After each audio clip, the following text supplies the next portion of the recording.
Les entrepreneurs qui font demain sont dans Bismart l'émission avec Société Générale.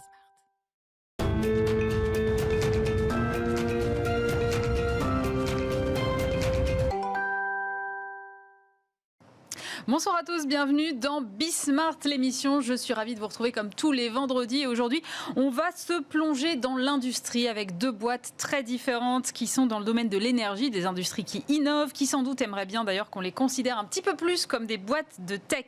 Côté innovation, justement, on découvrira ensemble un acteur de la PropTech qui veut révolutionner l'accès à la propriété. On verra comment. Et puis nous serons aussi en compagnie de Yann Couvreur, le pâtissier qui fait des levées de fonds et qui lance des dark labos. On ira voir tout ça de plus près, c'est Bismart l'émission. Et pour commencer, ce soir, je suis en compagnie de Philippe Berthe-Rottière. Bonjour. Bonjour. Vous êtes le PDG de GTT. GTT, c'est une entreprise d'ingénierie spécialisée dans le transport du gaz, filiale d'Engie à 40%. Est-ce que vous pouvez expliquer peut-être dans un premier temps ce que vous faites concrètement ? Alors c'est une entreprise de tech en fait. On développe les technologies des cuves qui transportent le GNL, par exemple sur des méthaniers, sur des bateaux ou à terre. On fait ça depuis longtemps, depuis des dizaines d'années, et on a atteint un très haut niveau de technicité dans ce domaine, à tel point que le monde entier se tourne vers nous pour dessiner, concevoir les navires qui transportent ce gaz liquéfié. Alors justement, vous avez utilisé le mot tech tout de suite et j'ai lu une déclaration de vous très récemment dans Investir où vous disiez GTT, c'est une tech avec 50 ans d'expérience et de compétences. Ça veut dire quoi concrètement ? Vous regrettez aujourd'hui qu'on ne voit pas assez le savoir-faire technologique des industries en France ? Alors oui, et si vous voulez, il y a en France un patrimoine technologique fantastique. Il y a en France sans doute les meilleurs ingénieurs du monde. Il y a un système, on pourrait en parler, mais ça nous prendra un peu de temps, il y a un système exceptionnel de grandes écoles. Et ça crée énormément de compétences, de connaissances qu'il faut savoir leverager grâce à la tech moderne. Et donc il faut savoir combiner cette expérience, ces connaissances avec le grain d'imagination, du digital, des connaissances des jeunes. Et c'est une opportunité fantastique, en fait, pour les entreprises industrielles françaises qui ont accumulé ces compétences, de pouvoir accélérer sur leur point fort, qu'est la connaissance technologique. Surtout que vous êtes sur un domaine très spécifique avec des compétences particulières parce que j'imagine que transporter du GNL c'est quand même un peu compliqué. C'est très compliqué, c'est un liquide qui est à moins 163 degrés, vous devez le garder comme ça à cette température sans apport de froid pendant toute la durée du voyage sur les mers, sur les océans. Vous ne devez avoir aucune fuite parce que potentiellement c'est du gaz, potentiellement ça peut être très dangereux pour la coque du navire, il faut que ça fonctionne parfaitement. C'est un peu comme un réservoir de fusée, mais un réservoir de fusée ça fonctionne pendant quelques minutes. Là on va fonctionner pendant des dizaines d'années impeccablement. Et c'est ce que nous offrons à nos clients depuis longtemps et nous améliorons toujours la performance de nos réservoirs. Justement, c'est pas un vain mot l'innovation chez vous. Je crois qu'en l'année dernière, vous étiez en tête du palmarès des ETI en termes de dépôt de brevets, non ? Oui, on était loin en tête d'ailleurs. On était loin en tête et on était quelque part au milieu des entreprises du CAC 40 en termes de dépôt de brevets. C'est un peu notre business model. C'est aussi un point qui est souvent négligé en France, c'est-à-dire comment on protège son innovation, comment on protège son avance technologique par le dépôt de brevets. Bon, nous, on le fait bien. On met ensuite à disposition ces brevets auprès de partenaires industriels. Mais je crois que le fait qu'une entreprise de 375 personnes a pu déposer plus de 60 brevets en une année, ça vous montre qu'il y a à peu près un brevet pour 6 ingénieurs. Ça vous montre l'intensité technologique de cette entreprise. On essaie de se concentrer c'est du concentré de jus de crâne, du concentré d'excellence d'ingénieurs avec de brillantes idées. C'est quoi votre budget R&D ? Notre budget de R&D, c'est à peu près 30 millions d'euros. Ah oui, quand même. Ça représente par rapport à votre budget global ? 30 millions d'euros, il y a beaucoup d'entreprises du CAC 40 qui ne dépensent pas 30 millions d'euros en R&D.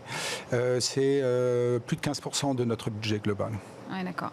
Alors, vous vous considérez donc, si je comprends bien, comme une entreprise tech. Est-ce que ça se ressent sur vos cours de bourse? Est-ce que vous êtes satisfait? Je crois que là, vous êtes à peu près à 85 € l'action, si mes souvenirs sont bons.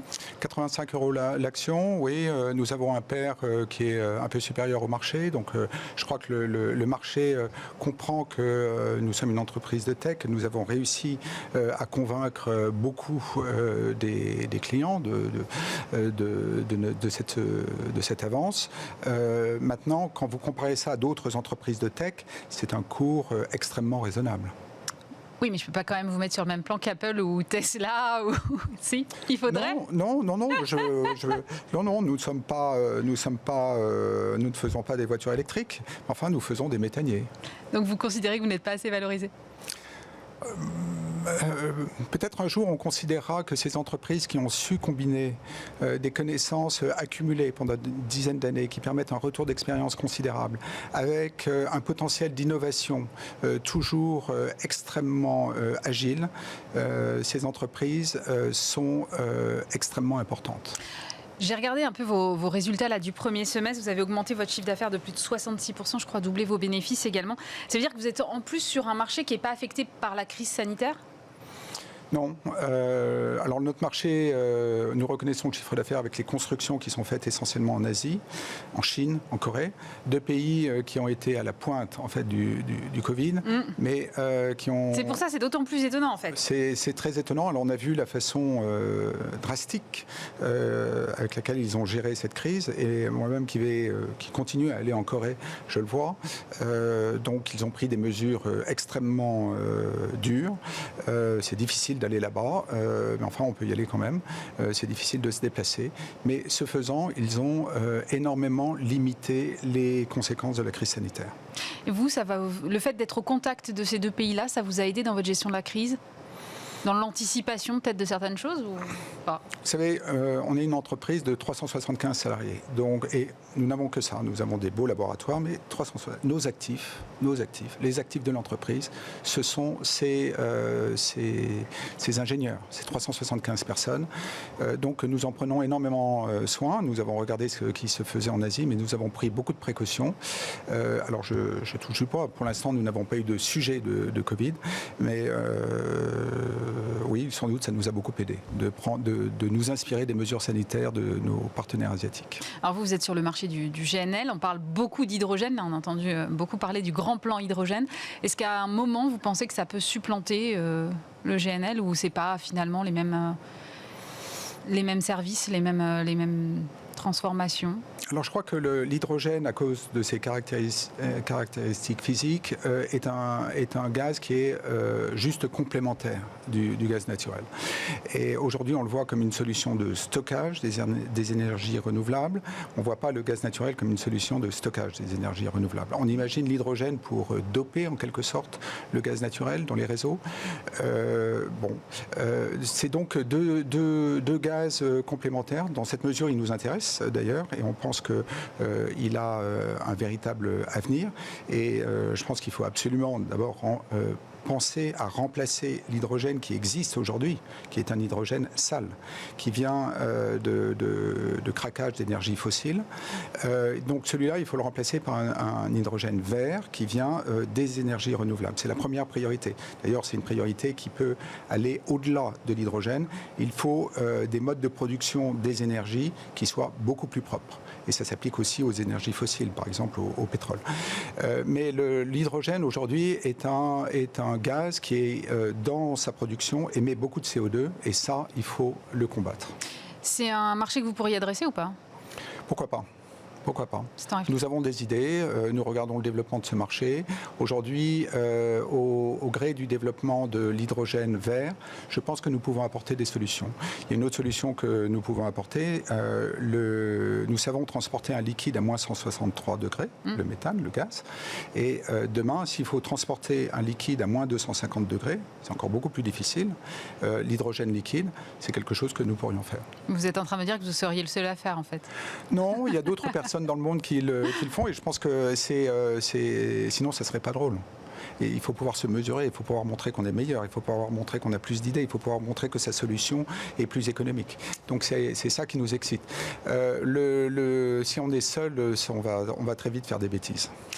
Justement, là, le gaz naturel, vous êtes convaincu que ça reste quand même un gaz d'avenir aujourd'hui, que ça reste quelque chose de plus propre que d'autres combustibles ? Le gaz fait partie, pour moi, le gaz fait partie de la solution. Je pense que le problème du CO2 est tellement important que pour s'attaquer à ce problème, il faut être pragmatique. Et une solution comme le gaz qui permet de réduire de l'ordre de 25% les émissions de CO2, c'est une solution quasiment magique. Vous imaginez, si vous passez au gaz, vous réduisez les émissions de CO2 de 25%. Il n'y a aucune autre solution facile. Le gaz est là, le gaz existe, qui existe. Donc, je crois que de plus en plus de personnes en prennent conscience un peu partout dans le monde. Je vois les débats au Parlement européen qui met le gaz parmi les solutions de la transition. Donc, au fur et à mesure de l'importance, de la prise de conscience de l'importance de ce problème, je pense que le gaz va apparaître comme une vraie solution. Et du coup, vous vous considérez comme une entreprise durable aujourd'hui ? Alors on est une entreprise durable sous de multiples aspects. On ne produit pas de gaz, donc on pense que le gaz est une bonne solution. Mais en tous les cas, nos solutions, c'est-à-dire nos solutions de transport du gaz, sont des solutions qui, par exemple, ont permis de diviser par 2 les émissions de gaz à effet de serre des navires en 10 ans.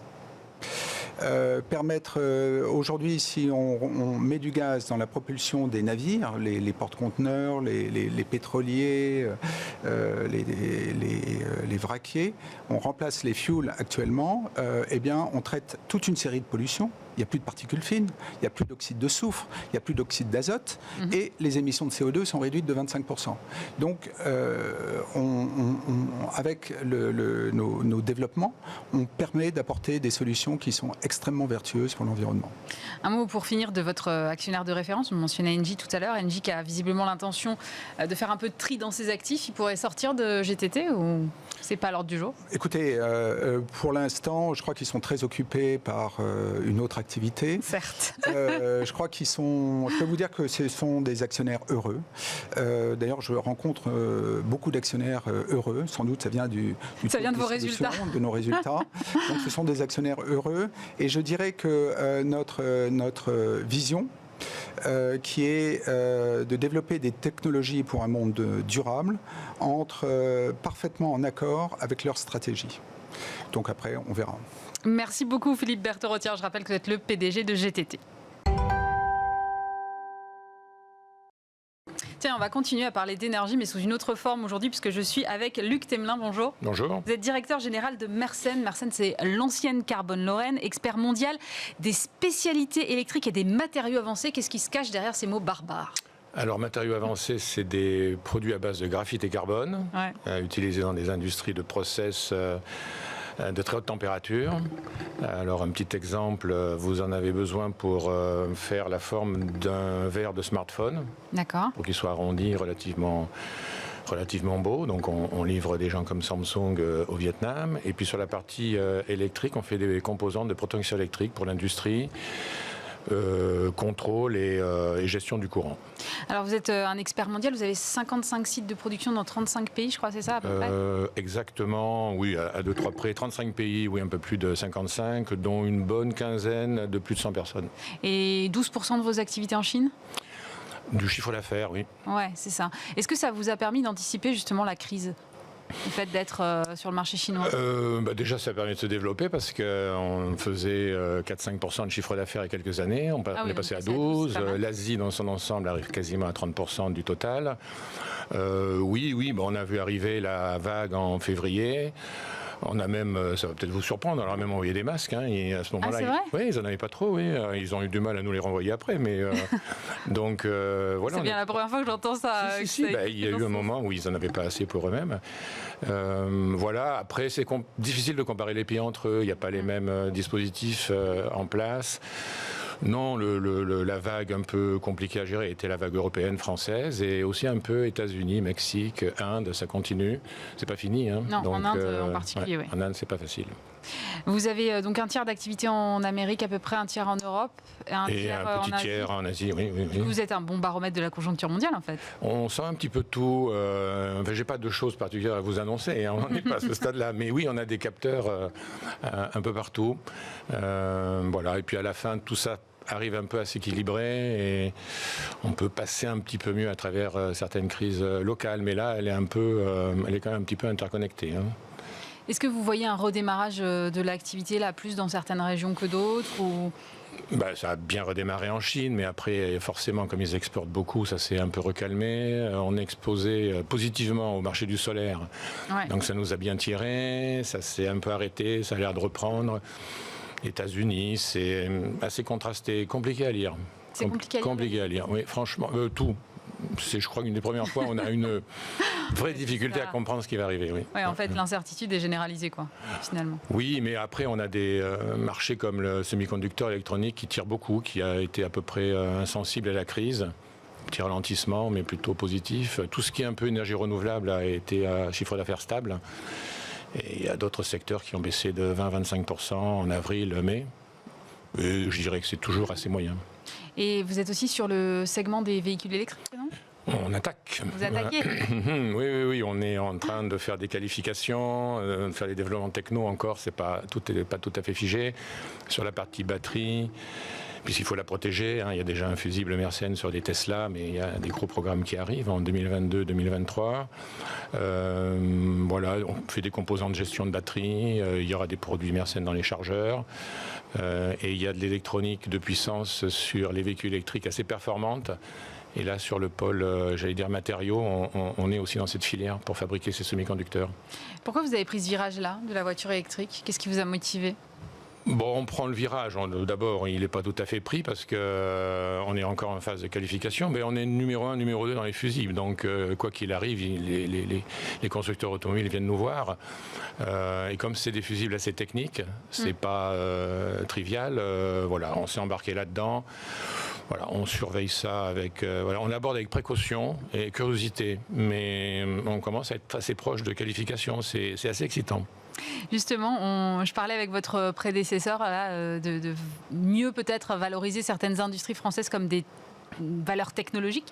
Est-ce que c'est quelque chose qui vous parle à vous ? Est-ce que vous avez envie aujourd'hui qu'on vous considère peut-être davantage comme une entreprise technologique ou vous restez fondamentalement industriel ou un mélange des deux ? Non, mais industriel, technologie, je ne sais pas trop ce que ça veut dire. Non, je pense que, vous avez certainement parlé du livre, je pense que c'est intéressant de un peu mieux vendre certaines entreprises qui sont très peu visibles. On nous classe, excusez-moi, dans les champions cachés. Bon, si on était un peu moins, je pense que ça serait pas mal. Voilà, il n'y a pas que le numérique, il n'y a pas que Google. On pense que nous, c'est dans nos usines que ça se passe. On a 8 en France. Voilà, et puis on fait des choses passionnantes pour ceux qui vivent dans l'entreprise. Mais j'admets que toujours un peu compliqué à expliquer à l'extérieur. Vous sortez un livre, peut-être que ça va permettre d'expliquer mieux à l'extérieur. C'est 150 ans d'histoire de Mersenne depuis Carbone-Lorraine jusqu'à maintenant ? 1889, moi maintenant, donc faites le calcul. Oui, ça fait un long bail. Écoutez, au départ, il était à usage interne parce qu'on trouve que l'histoire est riche et que d'abord, il y a des nouveaux qui arrivent et qui se demandent un peu pourquoi il y a tel ou tel produit dans l'entreprise. Ils vont le découvrir. Donc, il est un peu comme un usage interne. Je pense qu'il va vous intéresser.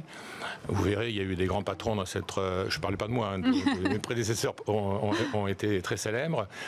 Il y a une période péchinée passionnante. Ouais. Je pense que ça peut faire replonger certaines personnes dans leur ancienne vie. Et puis oui, à la lecture, je pense que plein de gens vont découvrir, tiens, c'est assez incroyable qu'il y ait ça en France, 1 milliard de chiffre d'affaires international depuis longtemps.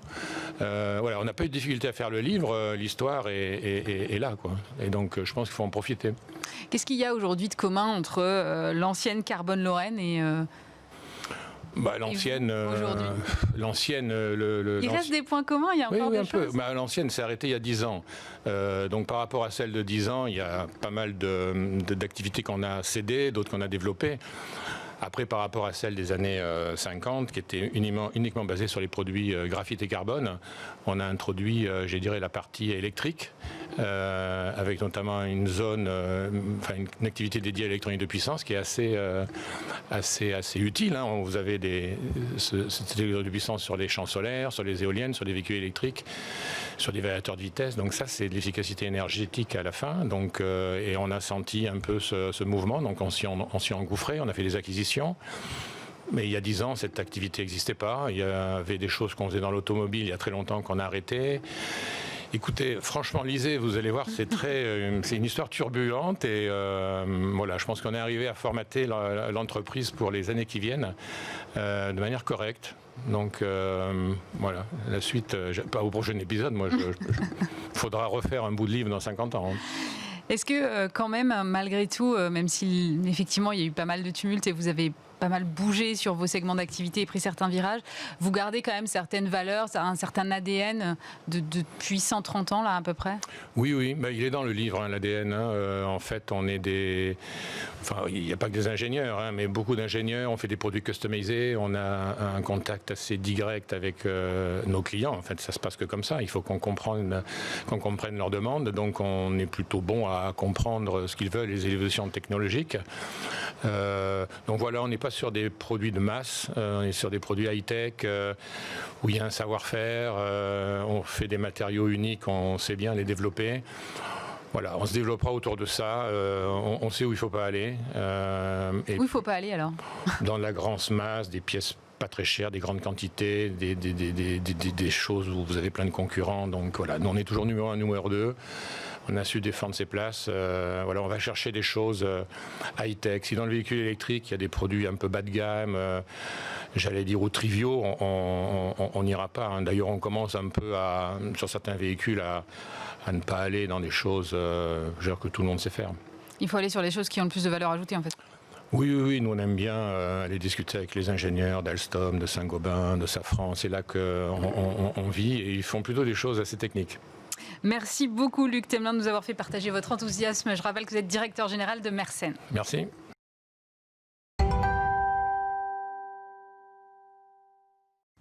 De retour dans Bismart, l'émission pour parler d'innovation avec Saskia Fizel. Bonjour. Bonjour. Vous êtes cofondatrice et directrice générale de Virgin et votre ambition, c'est de révolutionner l'accès à la propriété des primo-accédants, les jeunes actifs. C'est quoi la motivation derrière ? En fait, on est parti d'un constat simple. Aujourd'hui, il y a 93% des 25-34 ans qui sont locataires, qui le sont malgré eux, et 82% d'entre eux qui sont bloqués par le manque de financement. On s'est rendu compte que la réalité, c'était vraiment que devenir propriétaire à Paris quand on est jeune actif et qu'on n'a pas un apport significatif, qui est le plus souvent familial, c'est devenu complètement impossible. Malgré les taux bas? Les taux sont bas et avantageux. Le problème, c'est que les jeunes n'ont pas besoin de plus de dettes, ils ont besoin de plus de fonds propres, plus de capital. Et c'est donc pour ça qu'on a créé du capital immobilier. Parce qu'en fait, vous n'êtes pas une banque. On n'est pas une banque, on est partenaire des banques. Les banques aujourd'hui, elles prêtent. L'idée, c'est que ce qu'elles vont prêter ne va pas toujours être suffisant quand on est jeune actif pour se loger dans une grande ville. Et donc, aujourd'hui, les gens complètent par de l'apport. Et souvent, ils ont la chance d'avoir de l'apport familial et c'est génial. Mais quand ils n'en ont pas suffisamment, ils ont besoin d'un complément et c'est là que Virgin intervient. Alors justement, comment est-ce que ça se passe? Comment est-ce que vous intervenez et comment est-ce que vous les aidez à avoir cet apport supplémentaire dont il manque? Alors concrètement, on a créé justement ce capital immobilier pour co-investir jusqu'à 100 000 € aux côtés des jeunes actifs. Donc, vous vous lancez dans votre projet, vous vous rendez compte que l'appartement que vous voulez acheter, ou en tout cas celui dont vous avez besoin, est en dehors de votre capacité maximale. À ce moment-là, vous faites appel à Virgin qui va valider, qui peut investir jusqu'à 100 000 € à vos côtés. Vous trouvez l'appartement de vos rêves, vous emménagez. À ce moment-là, Virgin devient copropriétaire dormant. Et il est là pour une durée maximum de 10 ans. C'est-à-dire que vraiment, vous investissez, c'est pas de l'argent que vous prêtez, c'est vous êtes propriétaire d'un morceau du bien que je viens, moi, d'acheter, c'est ça? On est copropriétaire dormant, on est vraiment co-investisseur. On vous permet en fait de passer le cap. Et du coup, vous avez un droit de regard sur le choix du bien que je veux acheter, sur les travaux que je veux faire. Comment ça se passe? Alors aujourd'hui, on est surtout sur Paris et la première couronne et dans l'ancien. Concrètement, on ne va pas avoir d'avis subjectif sur est-ce que le papier peint correspond à une certaine couleur et est-ce que la disposition des pièces est harmonieuse. En revanche, effectivement, on s'assure juste que vous n'êtes pas en train d'acheter un rez-de-chaussée aveugle à 15 000 € du mètre. Au-delà de ça, on n'intervient pas dans le choix des appartements. Et pendant 10 ans, alors qu'est-ce qui se passe? Rien? Alors, c'est un peu à la main du propriétaire. Nous, on est totalement dormant et l'idée, c'est qu'on s'arrête vraiment au moment où vous êtes propriétaire, je dirais à la porte, et qu'on vous laisse totalement vivre votre vie. Donc l'idée, c'est que vous pouvez vraiment vendre à tout moment. Nous, on intervient à aucun moment, sauf à la revente. À ce moment-là, on se rémunère, puisque lorsqu'on investit 10% du prix de l'appartement, on en détient 15%. 15% du prix à la revente ou à l'achat? 15% du prix, enfin 15% de l'appartement, et donc typiquement dès le départ, et ça va ensuite évoluer en fonction du prix de l'appartement, mais on détient dès le début 15%. Alors, je trouve que l'idée est intéressante. Maintenant, je me demande comment ça se passe de façon logistique pour vous, parce que j'imagine que ça doit manger énormément de cash. Comment vous trouvez ce cash, vous, derrière ? Oui, alors en fait, ce cash, c'est du capital, c'est de l'investissement en capital, et c'est exactement ça le capital immobilier, c'est vraiment en fait de l'investissement d'investisseurs qui souhaitent investir dans le résidentiel parisien, qui est une classe d'actifs qui est recherchée, mais qui souhaitent le faire en permettant à des jeunes de devenir propriétaires. Donc vous travaillez avec un réseau d'investisseurs ? Exactement. Qui vous donne de l'argent, en gros, pour que vous-même, vous l'investissiez aux côtés des primo-accédants, c'est ça ? Tout à fait. En fait, on lève régulièrement auprès d'investisseurs en continu, qui souhaitent investir dans l'immobilier résidentiel parisien auprès des jeunes actifs. Alors, vous dites, vous êtes là pour 10 ans, et si dans 10 ans, moi, j'ai pas les moyens de racheter votre part, je fais quoi ? Alors, concrètement, déjà, la plupart des acquéreurs qu'on accompagne sont à un moment de leur vie où, concrètement, c'est pas le premier appartement meublé tout Ikea, mais c'est parfois le deuxième, celui où on va chercher la première chambre d'enfant. C'est pas forcément celui dans lequel ils se projettent pour toute la vie, en sachant que la moyenne à Paris, c'est à peu près 6-7 ans pour un premier appartement. Donc, une grande majorité de nos acquéreurs aura revendu avant les 10 ans. Ouais. Si au bout de 10 ans, vous ne souhaitez pas revendre, vous avez totalement la possibilité de racheter la part de Virgile. Et si vous ne souhaitez pas racheter la part de Virgile, à ce moment-là, vous avez la possibilité de vendre. Bon, ça fait combien de temps là que vous avez lancé Virgile ? Alors Virgile est né en 2019. Oui, donc vous n'êtes pas allé encore jusqu'au bout des 10 ans. On n'est pas encore allé jusqu'au bout des 10 ans. On est encore au début.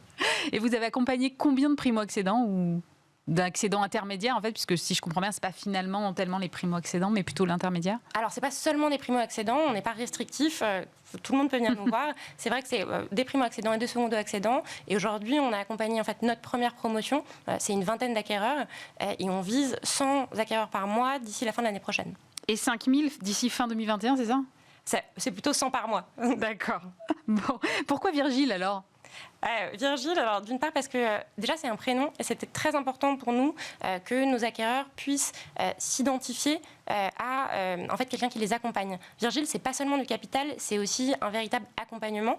Il faut savoir qu'aujourd'hui, quand vous achetez à Paris ou dans une grande ville, les dés sont souvent en faveur des vendeurs. Il n'y a personne pour accompagner les acquéreurs sur ce chemin-là. Tout le monde a un peu son intérêt propre.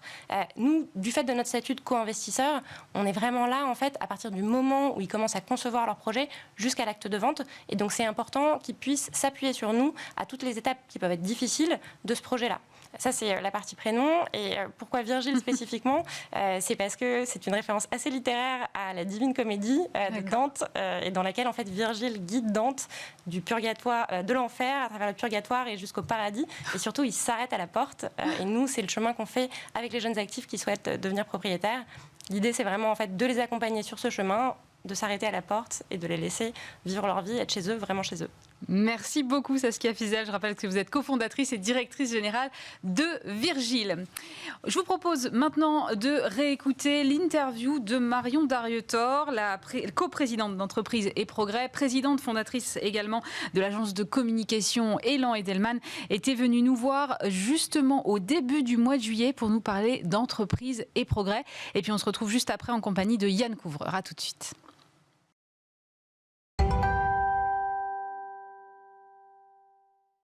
Et deuxième invitée ce soir, c'est Marion Darietor. Bonjour. Bonjour. Alors vous êtes coprésidente d'Entreprise et Progrès, vous êtes aussi présidente fondatrice d'Elan Edelman, qui est une agence de communication.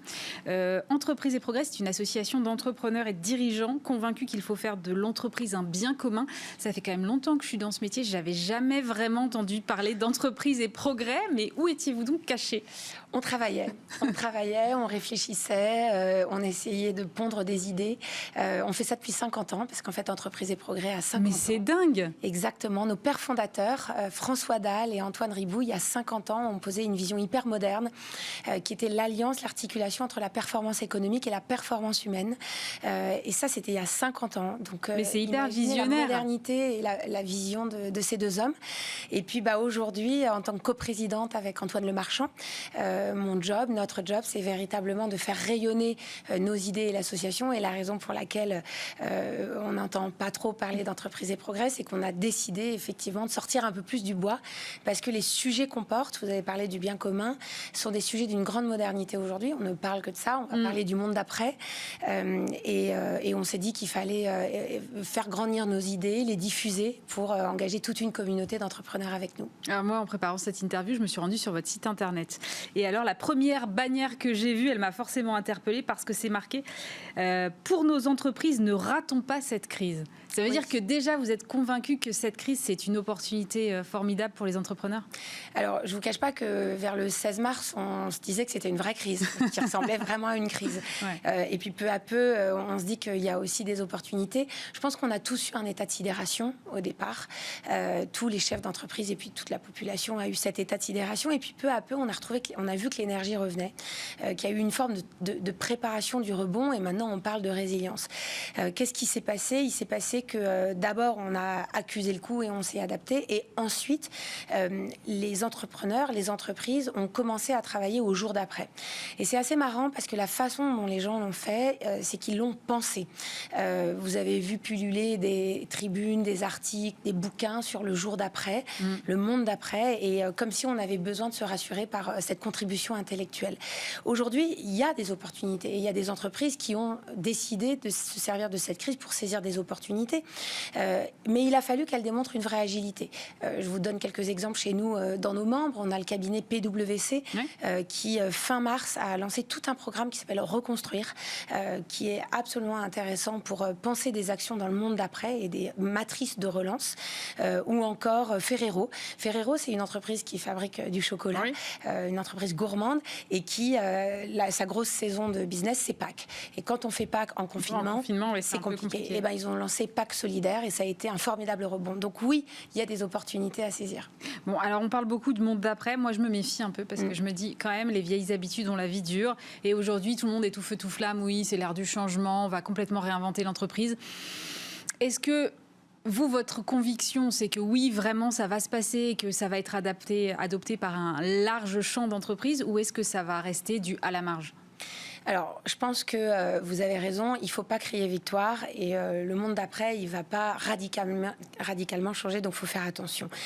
Je pense qu'il y a une prise de conscience qui est que les entreprises qui ont une performance extra-financière et des vrais engagements sociétaux, elles sont plus costauds, plus solides que les autres.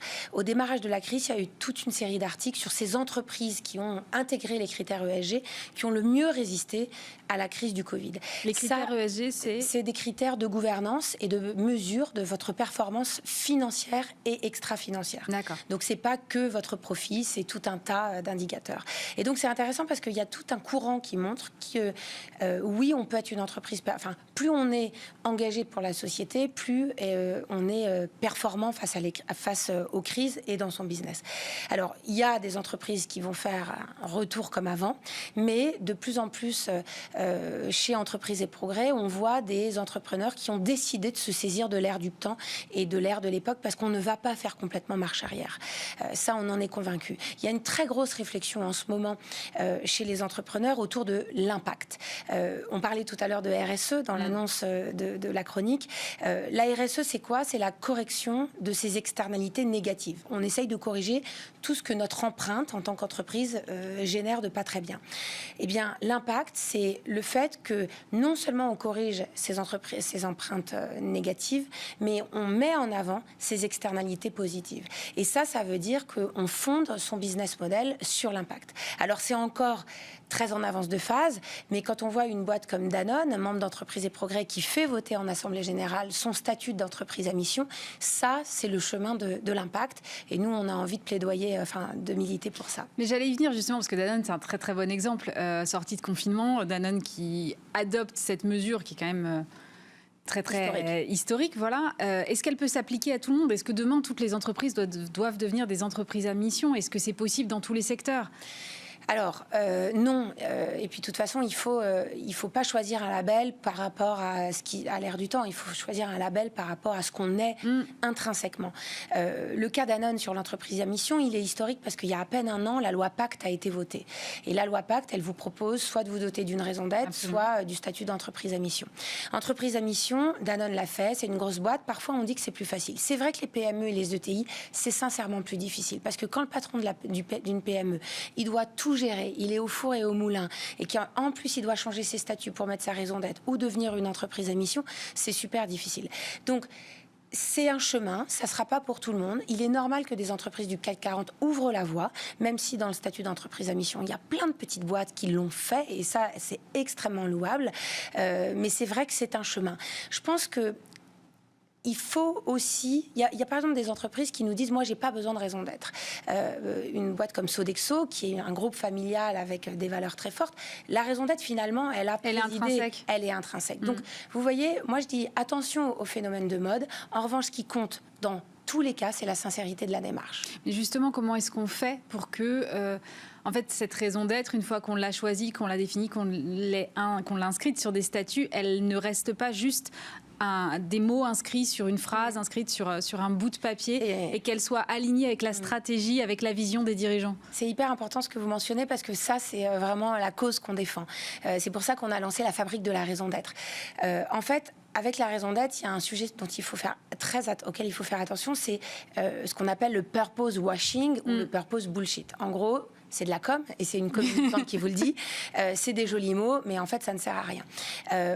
Nous, on croit au passage à l'acte et à une raison d'être pleinement transformative. Ça veut dire quoi? Ça veut dire qu'il faut que votre raison d'être, elle s'applique dans votre business, elle s'applique dans votre stratégie, et que vous regardiez vos pratiques avec celles que vous gardez, celles que vous abandonnez et celles que vous changez. Et c'est à ce moment-là que la raison d'être devient une vraie réalité et un moteur de pilotage finalement de votre stratégie. Mais comment on fait aussi pour que ça s'inscrive dans le temps? Parce que le monde de l'entreprise, c'est un monde qui est tout le temps en mouvement. D'abord, les dirigeants changent, donc la stratégie change, l'air du temps fait que votre business model du jour au lendemain, là on le voit dans quand même énormément de secteurs, tout peut être bouleversé. Comment on fait quand on a une raison d'être qui est une colonne vertébrale et qui finalement demain peut être rendue un peu obsolète, soit par un changement de gouvernance, soit par un changement d'air du temps, soit par une crise? Très bon point, parce que ces démarches-là doivent être inscrites dans le long terme. Donc il y a une première chose et une première action que la loi Pacte permet, c'est d'inscrire sa raison d'être dans ses statuts. Bon, bah forcément, quand c'est dans les statuts, c'est un peu plus engageant et on ne va pas la changer du jour au lendemain. Il y a un autre conseil, c'est d'engager l'intégralité de l'entreprise, parce que finalement, c'est un changement culturel. Et ces entreprises qui sont capables d'engager le board, le COMEX, et l'ensemble des collaborateurs, déjà, vous avez plus de chances d'inscrire dans la culture même de l'entreprise. Donc, ce qui est très important, c'est pas de faire de la cosmétique, de pas cocher des cases pour des cases, et j'espère, dans la gouvernance de la raison d'être, on puisse l'avoir en tête. Je compléterai avec un troisième point, qui est la mesure. En fait, la raison d'être, aujourd'hui, tout le monde en parle, mais personne ne la mesure. Alors, si je peux me permettre de faire une petite pub pour Entreprises et Progrès, nous, on s'est dit, il faut qu'on trouve l'indice de la mesure de la raison d'être. Parce qu'aujourd'hui, finalement, la mesure de la création de valeur pour les entreprises, c'est le PIB. Ok, super. Mais est-ce qu'on peut ouvrir un peu le champ et se dire à quoi je vais comprendre que je crée de la valeur, et est-ce qu'on peut mesurer autrement le progrès? Et donc, ce qu'on a fait, c'est qu'on est en train de créer, avec un comité scientifique indépendant, le premier indice mondial de la gouvernance de raison d'être, qui va vous permettre, à partir de plein d'indicateurs de gouvernance qui nous sont fournis par Ethic and Boards, de véritablement mesurer votre progression. Et ça, à partir du moment où on mesure, c'est comme des indicateurs RSE. Vous reportez sur ces mesures, vous l'inscrivez dans votre rapport annuel, et du coup, de génération en génération, j'espère que ça suivra dans les faits. Alors, on parlait d'impact, on parle de RSE, on parle de devenir une entreprise à mission.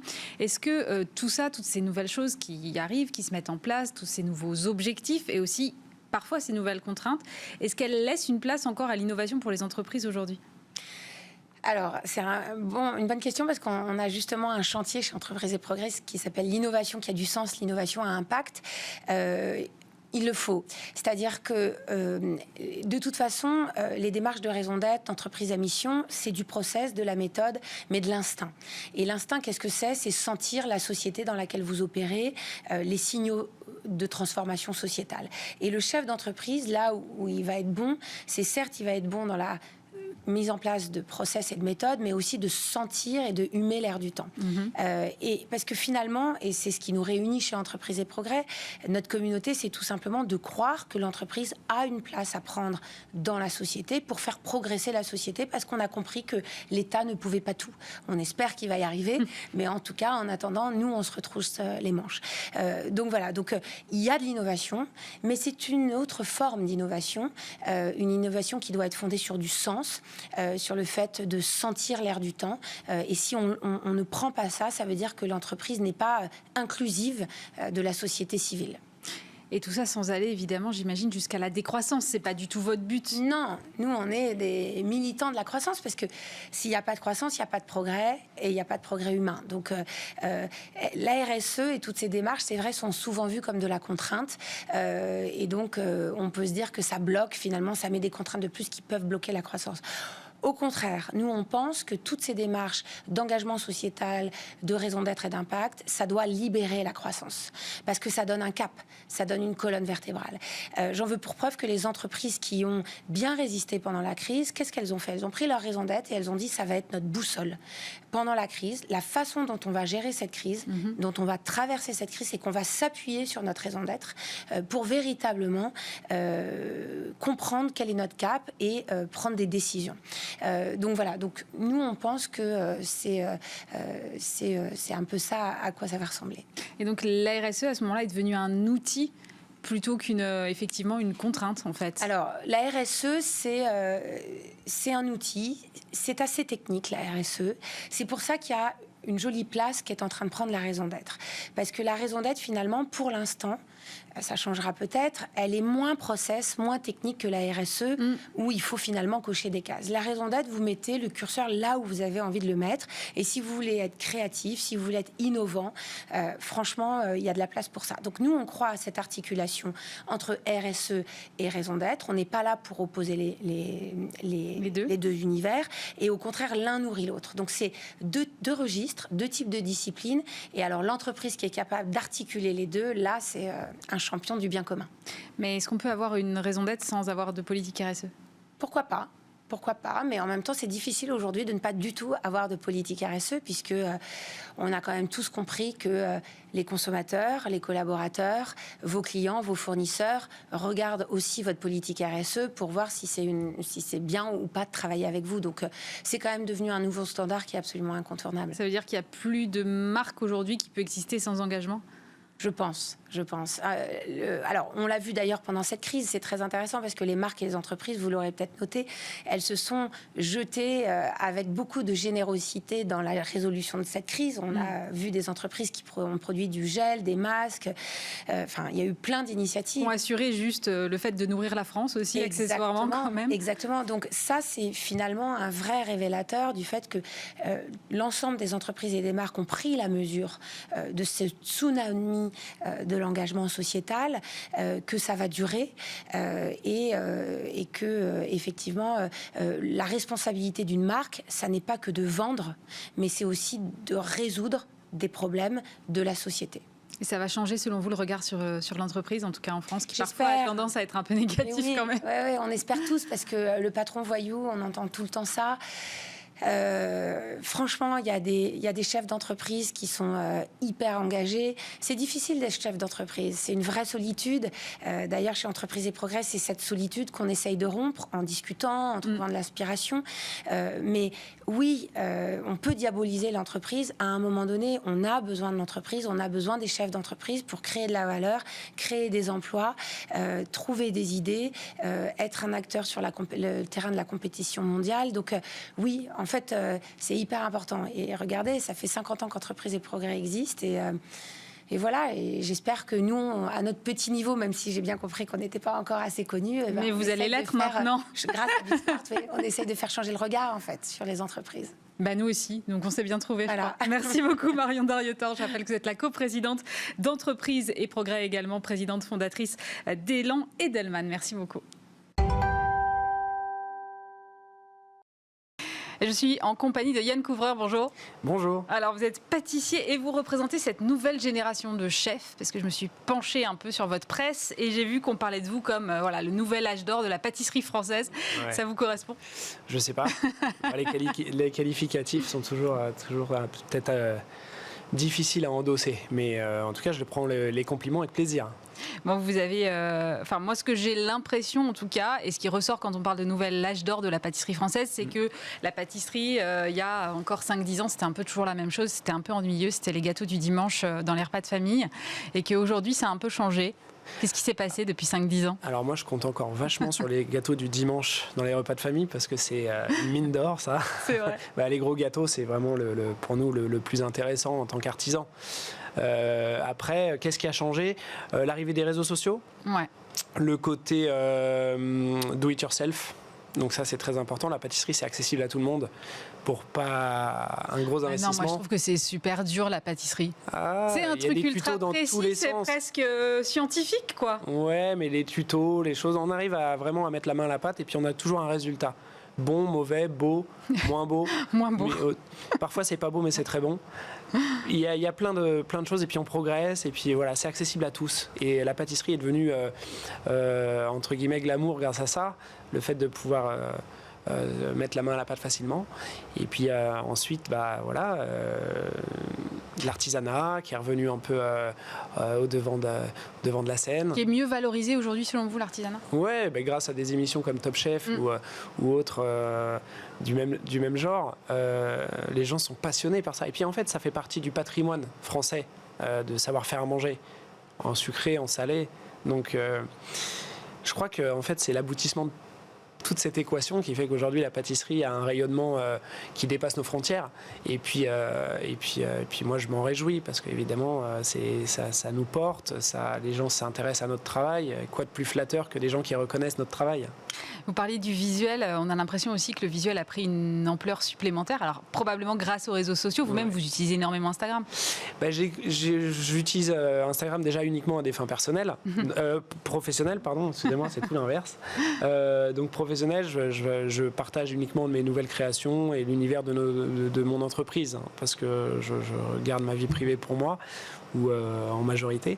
Donc les réseaux sociaux, c'est à double tranchant. En réalité, avant tout, quand on fait à manger, on veut que ce soit bon, plus que beau.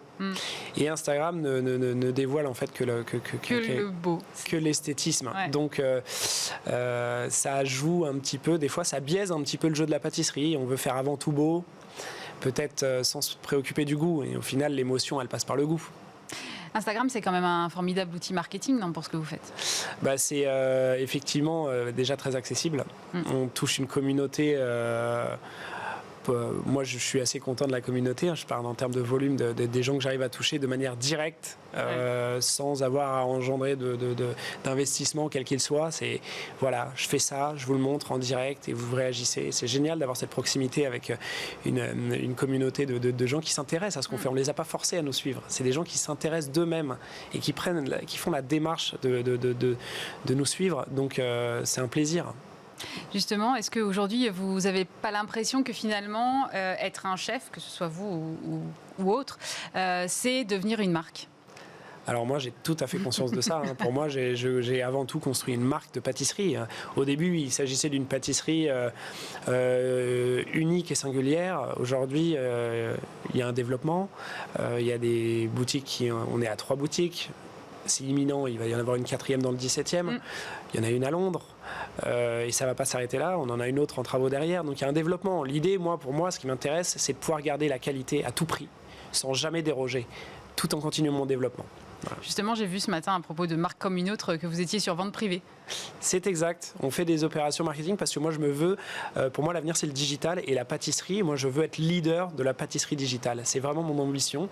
Donc, je veux investir un maximum. On peut commander en ligne aussi chez vous? Bien sûr, j'ai un e-shop qui représente à lui seul plus qu'une boutique physique. Pour vous, c'est impensable de faire juste la pâtisserie dans un lieu physique. Si, c'est possible aujourd'hui, mais demain.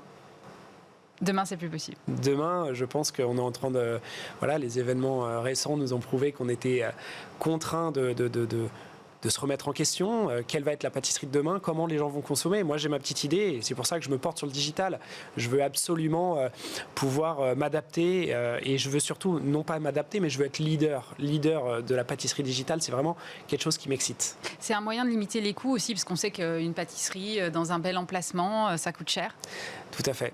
Je ne vais pas vous mentir, aujourd'hui, on ne vend pas des montres, on vend des gâteaux d'artisanat français qui sont dans la mémoire collective pas plus de 5-6 euros maximum dans des villes plutôt bien développées, on va dire, dans des régions plus rurales. Jamais les gens mettront cette somme-là dans un gâteau. Donc, on prend des risques en fabriquant sans savoir si on va vendre. C'est le gros risque du pâtissier. Ouais, alors déjà que les marges sont petites. On prend le risque de fabriquer sans être certain de vendre. Il y a beaucoup dans l'équation, il y a beaucoup de risques chez le pâtissier. Et on ajoute à ça des charges fixes énormes, c'est-à-dire un loyer important. Et vous savez qu'il faut solliciter du passage pour pouvoir avoir une chance de vendre davantage. Donc le passage égale un emplacement cher en loyer. Donc voilà, il y a tout un tas de choses. Et j'essaye de prendre un peu le contre-pied de ça. Mes emplacements, ils sont très bien aujourd'hui, je suis que dans des emplacements très passants. Mais j'ai aussi envie de compléter avec des offres plus locales, plus malignes aussi, qui viennent un peu saupoudrer un petit peu tout le quadrillage parisien. Justement, ça m'a surpris parce que vous aviez fait une levée de fonds. Je me suis dit, mais en fait, c'est un pâtissier ou c'est un mec de la tech? Qu'est-ce qui se passe? Pourquoi vous avez fait ce choix, non pas de faire un crédit bancaire et personne n'en parle, et d'aller faire une levée de fonds? Écoutez, moi, j'ai consacré les 3 premières années de mon activité au positionnement de la marque. Je voulais faire une marque de pâtisserie singulière, basée sur les produits naturels, qui change un peu de ce qu'on voit, vraiment, voilà, et qui rassure les gens. Et dans ce positionnement-là, je savais que dans la next step, ça serait de déclencher le digital. Et pour faire ça, j'ai besoin d'investissement et d'investisseurs. Voilà. Donc il a fallu me faire aider par des gens qui ont une expérience, qui sont pétris de talent et d'expérience de tous univers. Mais oui, effectivement, du retail, de l'expérience client, des gens qui ont une réussite aussi, une vision. Et voilà, moi, ça m'a beaucoup intéressé et de m'entourer de gens un peu plus expérimenté pour m'aider à devenir leader de la pâtisserie digitale en France. Donc justement, c'était une levée de fonds d'à peu près 2 millions d'euros, je crois, ça, juste quasiment. Avant le confinement, si ma mémoire est bonne. Et, début d'année, et vous vouliez faire des dark labs, des dark labos. Qu'est-ce que c'est? L'idée, c'est de centraliser la grosse production et d'emmener la finition les derniers détails de la production, la finition, celle qui va justement pas pouvoir voyager. Donc ouvrir des laboratoires réduits avec les produits semi-finis qui arrivent et pouvoir les vendre directement dans ces espaces-là, mais de manière à pouvoir avoir un développement hexagonal plus facile. Donc l'idée, c'est d'aller couvrir des villes plus petites? D'aller couvrir des villes plus petites et puis surtout de travailler par Internet. Donc, on précommande et vous savez exactement ce que vous devez envoyer où, quoi. Voilà, exactement. On fabrique uniquement ce qui est vendu. Donc plus de gaspillage et puis un équilibre et un business plan beaucoup plus serein. Votre ambition, c'est de couvrir une 20aine de villes, c'est ça? Idéalement, oui. Ouais. Et vous en êtes où? Parce que j'imagine que le confinement a mis peut-être un coup d'arrêt à vos projets. Alors effectivement, ça a ralenti un petit peu les choses. Et puis surtout, en fait, c'est les modes de consommation. Aujourd'hui, moi, j'avais prévu beaucoup de choses dans le libre-service et tout. Donc je revois un peu ma copie avec cette histoire de Covid qui, évidemment, nous change un peu le cahier des charges commercial. Mais je suis toujours en train de réfléchir à mon modèle exact pour pouvoir celui qui sera sain et facile à développer. Comment est-ce que vous voyez l'avenir justement de la pâtisserie? J'ai bien compris qu'il serait digital, mais non, je l'espère. En tout cas, c'est mon pari.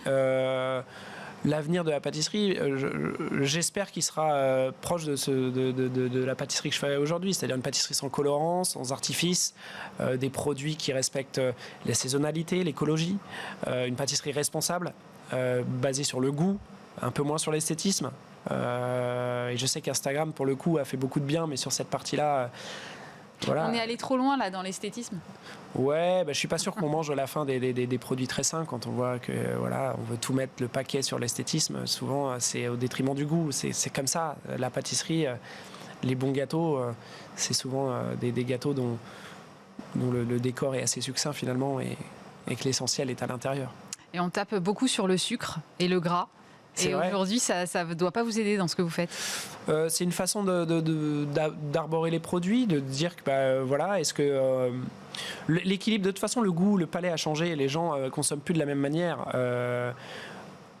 On se dirige vers des gens qui ont aussi une meilleure conscience. Donc moi, ça m'intéresse parce que moi-même, j'ai envie de consommer moins gras et moins sucré. Donc et comme je fais la pâtisserie comme si je la faisais pour moi, en tout cas quand je la conçois, je trouve que c'est une bonne tendance. J'ai l'impression qu'il y a souvent le sujet de la formation et du personnel qui revient quand je parle avec des professionnels de la restauration ou de la pâtisserie. C'est quelque chose que vous expérimentez, vous Alors, pour ma part, j'ai des apprentis, plusieurs, même 4 pour être exact. On a 4 apprentis. C'est vrai qu'en fait, j'ai l'impression qu'il y a un entonnoir. Beaucoup de candidatures d'apprentis. Qui ne sont pas forcément transformés en ouvriers parce qu'après c'est un peu plus dur. Voilà. Après j'ai de la chance, j'ai une pâtisserie qui visiblement est attrayante pour y travailler. J'essaye de travailler justement, faire en sorte que le cadre soit sain, donc je ne ressens pas du tout ce manque de personnel, mais je sais qu'il existe, mais j'ai la chance d'avoir beaucoup de sollicitations. Donc je ne ressens pas cette mais je sais qu'il existe. Vous faites des masterclass, vous publiez des livres. Ouais. Il y en a un qui va sortir bientôt pour les enfants là. Ah super. Ouais. À quelle destination, quel âge À partir de 7 ans. Voilà, c'est un petit livre avec des tutos, tout en illustration, qui est mignon comme tout. C'est trop sympa de faire ça. Et voilà, et c'est mon jeune fils Noé qui vous a dit il faut faire. Non, il m'a rien dit parce qu'il a 9 mois. Il a 9 mois, mais ça m'a donné envie. Puis voilà, on a créé plein de recettes et tout. Donc voilà, ça va bientôt sortir là, je pense à Noël. Vous envisageriez d'ouvrir une école de formation ? Alors, je suis déjà très occupé, mais c'est vrai que j'aimerais bien. Le côté pédagogique m'intéresse énormément. Effectivement, je donne des cours à l'étranger.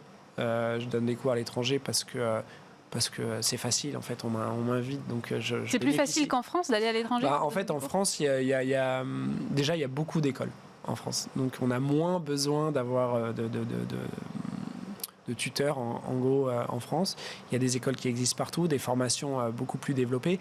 À l'étranger, on se paye des formations rapides avec des chefs. C'est un peu différent le contexte. Et puis on a un autre statut à l'étranger, nous les chefs français, qui font qu'on nous accueille en grande pompe, en voyageant dans des très bonnes conditions. Et puis moi, ça m'oxygène et ça me rend très créatif d'aller là-bas. Donc j'ai toujours plaisir à me rendre dans des écoles à l'étranger et puis transmettre le savoir-faire.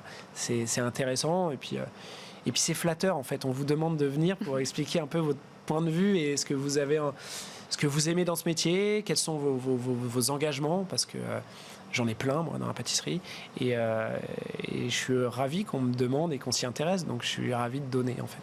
Merci beaucoup Yann Couvreur d'avoir été avec nous. Merci beaucoup. C'est la fin de Bismart l'émission. On se retrouve bien sûr vendredi prochain. Très bon week-end à tous.